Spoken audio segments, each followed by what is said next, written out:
Hello दोस्तों, फिर से स्वागत है हमारे चैनल पर। तो आज का video the rich dad and poor dad का पार्ट 3 लेकर आए हैं। अगर दो पार्ट नहीं देखे तो हम हमारे यूट्यूब चैनल पर जाकर देख सकते हैं। तो पिछला पार्ट 2 में जो था वो आप लोग सुने ही होंगे कि रॉबर्ट कियोसाकी जो थे वो काम छोड़ कर जाने वाले थे माइक के डैड के पास। तो वो फिर समझाए कि तुम भी वही वर्कर जैसे निकले जो मेरे अभी जो वर्कर काम करते हैं। तुम भी अपने तनख्वाह बढ़ाने के लिए बोल रहे हो, नहीं तनख्वाह बढ़ाएंगे तो काम छोड़ दोगे। यही तुम भी बोलो जैसे मेरे सब वर्कर बोलते हैं। तो ऐसे बिजनेस नहीं होता है। तो स्टार्ट करते हैं इससे आगे पार्ट 3 में। तो उस टाइम माइक के डैडी ये समझा रहे थे कि कोई भी यहाँ नौकरी के लिए आता है, कोई भी यहाँ जॉब के लिए आता है, ये नहीं बोलता है कि हम पैसा कैसे कमाना सीखें, कैसे पैसा कमाया जाता है। तुम लोग वो दो पहले लड़के हो जो आए हो मेरे पास कि पैसा कैसे कमाया जाता है मेरे पास सीखने के लिए। और ऊपर से तुम लोग 9 साल के बच्चे हो, तो हम मुझे भी खुशी हुई कि चलो कोई तो अलग आया कि पैसा कमाने के लिए नहीं लेकिन पैसा कमाने कैसे सीखा जाता है उसलिए आया है। दुनिया के 90% लोग जॉब के लिए सिर्फ घूमते हैं, ये नहीं सोचते हैं कि पैसा कैसे कमाएं। रोबोट कियोसाकी बोलते हैं कि हाँ अंकल, और मैंने ये सीखा कि आप कितने मतलबी हैं। इस बात पर वो जोर जोर से हंसने लगे। फिर बोले कि बेटा तुम्हारी प्रॉब्लम क्या है? अगर तुम्हारी प्रॉब्लम मैं हूँ तो मुझे बदल दो, अगर नहीं तो अगर तुम्हारी प्रॉब्लम तुम्हारी सोच है या तुम्हारा नज़रिया है तो तुम अपना देखने का नज़रिया बदल लो, या तुम्हारी सोच है तो अपना जो समझने का जो तरीका है वो बदल दो। क्योंकि बेटा दूसरे को बदलने से अच्छा है और आसान है तुम अपने खुद को बदल लो, तो अपना देखने का या समझने का तरीका बदल दो। मैं ज़्यादा बकवास करना नहीं चाह रहा था, फिर भी उस टाइम मैं डायरेक्ट पूछ लिया कि अंकल आप मेरी सैलरी बढ़ा रहे हैं कि नहीं बढ़ा रहे हैं। क्योंकि उस टाइम हम अपने पढ़े लिखे डैड से पूछ कर आए थे और समझ कर आए थे कि वो बोल रहे थे कि तुम अपनी सैलरी बढ़ाने के लिए पूछना उनसे और कहना। फिर वो बोले बेटा तुम भी वही कर रहे हो जो मेरे सब वर्कर करते हैं या तुम्हारे डैडी करते हैं, सैलरी बढ़ाने का इंतज़ार या सैलरी बढ़ाने की मांग। क्योंकि बेटा सैलरी बढ़ाने से किसी की प्रॉब्लम हल नहीं होती। तो अब कुछ देर बाद उनकी धीरे धीरे बात मेरे को समझ में आने लगी। फिर मैंने बोला कि तो अंकल क्या कह रहे हैं आप, क्योंकि इतनी कम सैलरी में हम आपके लिए काम नहीं कर सकते हैं, सॉरी।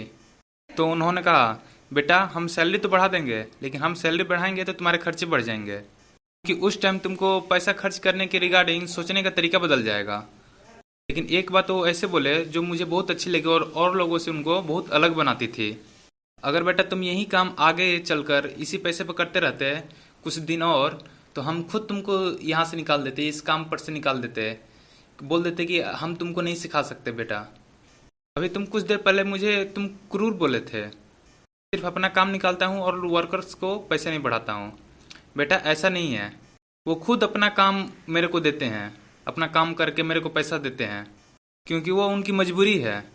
अगर मैं उन लोगों की सैलरी बढ़ा दूँ तो अपने उनके खर्चे अच्छे नहीं होंगे, प्रॉब्लम सॉल्व नहीं होगी, बल्कि और ज़्यादा बढ़ जाएगी, और ज़्यादा कर्ज में डूब जाएंगे, क्योंकि उनको खर्च करने के तरीका और ज़्यादा बढ़ जाएगा और ज़्यादा प्रॉब्लम बढ़ जाएगी। क्योंकि जितने ज़्यादा पैसे आते रहेंगे उतनी ज़्यादा तुम्हारी प्रॉब्लम बढ़ती रहती है। तुम्हारे ज़्यादा सोच चलते रहते हैं कि हम ये सामान खरीद लें, वो सामान खरीद लें, ये सामान अभी खरीदना है। जैसे सपोज डैड तुम अपने पापा का ले लो, जैसे तुम्हारे डैड इनकम टैक्स को में देने के लिए पैसा के बारे में हरदम सोचते रहते हैं। सरकार तो यही चाहती है कि हम जितना तुमको दें उससे 70% या 80% हम तुमसे वापस ले लें।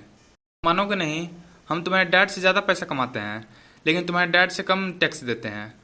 तो उस टाइम मैंने बोला कि अंकल आप ये कहना चाह रहे हैं कि आप पैसे के लिए काम नहीं करते, पैसा आपके लिए काम करता है। तो वो बोले हाँ, ये बेटा सब कुछ सीखना नहीं चाहता है, ये बात तुम्हारे डैड भी नहीं सीखना चाहते कि पैसा को कैसे काम में लगाया जाता है, पैसा को कैसे अपने लिए इस्तेमाल किया जाता है। उनकी सभी बातें मेरे को समझ में आती तो नहीं थी। फिर मैंने सोचा कि जहाँ पर मेरे सभी दोस्त बेसबॉल खेल रहे होंगे वहाँ पर मैं इनका लेक्चर सुन रहा हूँ। उन्होंने बोला कि बेटा तुम मेरे पास 3 से 4 वीक तुम मेरे पास काम किए हो पैसे के लिए, लेकिन मैं तुम्हें 50 साल का ज्ञान दे रहा हूँ। क्योंकि ये बात सीखने के लिए बहुत सारे लोग 50 साल 60 साल लगा देते हैं या जीवन भर लगा देते हैं, तभी भी अच्छे से नहीं सीख पाते हैं, और मैं तुम्हें 1 महीने के अंदर ही एक बात सिखा दिया।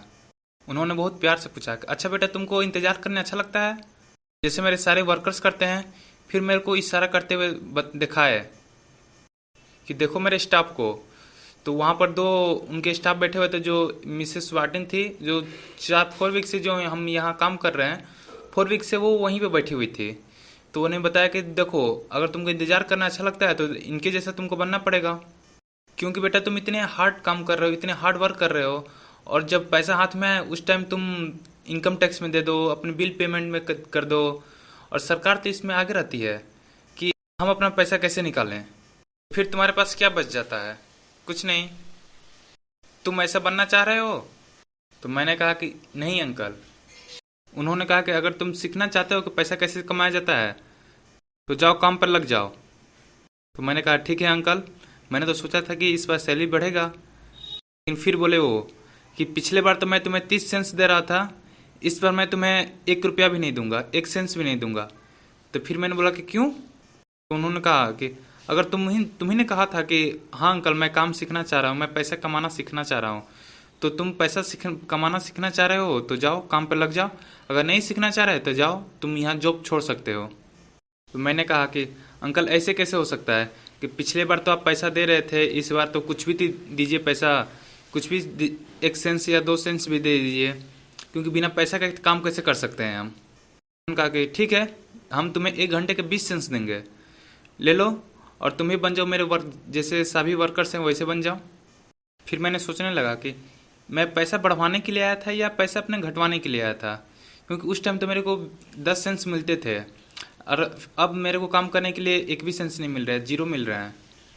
मैं 1 घंटे के लिए 20 सेंस तो ले सकता हूँ, लेकिन जो ये बता रहे हैं, जो ये आइडिया दे रहे हैं पैसा कमाने का, वो शायद फिर किसी से ना मिले, इसलिए मैं फिर काम पर लग गया। और मैं अपने पढ़े लिखे डैड को नहीं बताया, क्योंकि उनको मैं क्या बताता, क्योंकि यही हम बताते कि हम खुद से जो समझा रहे थे वो हम खुद नहीं समझ पा रहे थे कि क्या वो समझाए क्या नहीं समझाए। तो मैं उनको क्या समझाता कि जो बताता तो आधा ही बताता, तो वो खुद नहीं समझ पाते, इसलिए मैं उनको नहीं बताया, और वापस जाकर वहाँ पर गधों की तरह काम करना शुरू कर दिया मुफ्त में। तो अभी के लिए इतना ही, धन्यवाद। अगर अच्छी वीडियो लगी तो लाइक एंड सब्सक्राइब करना ना भूलिएगा। फिर मिलते हैं अगले पार्ट में।